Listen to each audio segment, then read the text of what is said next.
Magandang araw sa inyo lahat guys. Kung bago ka pa lang sa aking channel, huwag kalimutan pag-hit and like and subscribe. Dito muna tayo guys sa team ng New Zealand kung saan maaari nating makalaban sa buwan ng November. Kaya ang focus ngayon ni Coach Tim Cohn ay ang talunin ng New Zealand kung saan 3 beses na tayong tinatalo nito at halos 30 points ang tinatambak sa atin ng koponan ng New Zealand.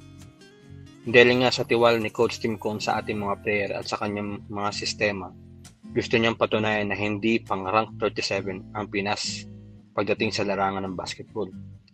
At tungkol naman dito sa sinasabing mga katapatan ni Kai Sotto na si Tyrell Harrison na 7-footer ng New Zealand kung saan naglalaro ito para sa Brisbane Bullet na nag-a-average ng 18 points at 8 rebounds.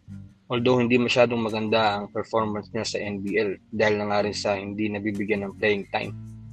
Kaya magandang matchup to kung nagkataon para mapatunayan kung sino mas magaling sa kanila ni Kai Sotto. Siya nga pala guys, kung maalala nyo, napag-usapan natin nakaraan sa isang vlog kung posible bang makuha sa lineup itong si Jordan Heading. Dahil nga sa kanyang shooting at malaki rin talaga ang may tutulong nito sa team ng Gilas. Kaya sa kanyang pinakitang magandang laro, posible talaga mapansin ito ni Coach Tim Cohn. At hangad din talaga ni Jordan Heading ang mapabilang sa roster ng Gilas Pinas. Kaya naman puspusan din ang kanyang pag-develop ng kanyang lakas sa lahat ng aspeto.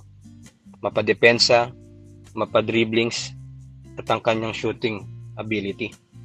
Kaya naman inaasahan na mapapansin ni Coach Tim Cohn ang kanyang improvement sa laro na makakatulong sa Gilas Pilipinas. Kaya guys, ano sa palagay nyo?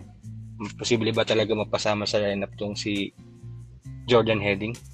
At malaki ba talaga ang may tutulong nito sa outside shooting? Comment mo kayo dyan sa baba at ating pag-usapan.